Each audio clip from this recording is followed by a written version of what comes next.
Continuing coverage on a story we brought you last night, the former Tompkins County Undersheriff is calling for the resignation of current Sheriff Ken Lansing in regards to the Hornbrook Road standoff earlier this year in Danby. WENY's Logan Wilson spoke with the former Undersheriff on why he's calling for the sheriff's resignation and joins us now. Logan. Aisha, former Undersheriff Derek Osborne is not pleased with how he says Sheriff Lansing publicly blamed him for not being present at the standoff on Hornbrook Road, and now he wants to set the record straight. I wrote the letter for one simple reason.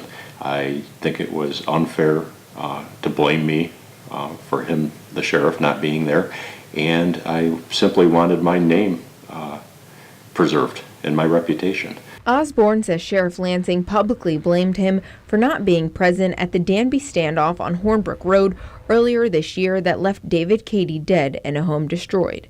However, Osborne said he arrived at the scene less than an hour after an on-duty sergeant notified him of the incident. I got there, I took over as incident commander, and I remained that until the following morning. I tried calling the sheriff immediately upon getting to the scene. I could not reach him. About 2 hours after I got there, Brian Robeson arrived, who was the undersheriff that Ken Lansing replaced me with. At the time of the Hornbrook Road standoff, Osborne shared the title of Undersheriff with the current Tompkins County Undersheriff, Brian Robeson. Osborne retired as Undersheriff on February 16th of this year after he says Lansing decided to replace him.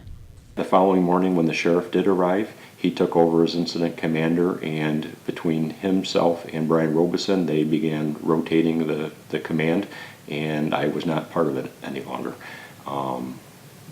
Which I wasn't surprised. I had been replaced, and despite that fact, I showed up every day to that scene.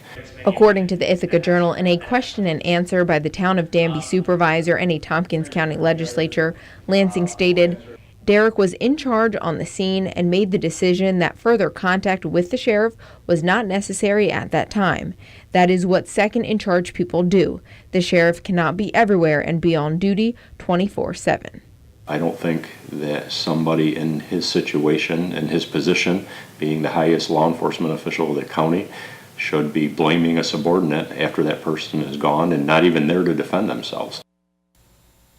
Osborne said he stands by the decision made in the Hornbrook Road standoff and says he never voiced any criticism of the incident until he heard the sheriff criticizing him.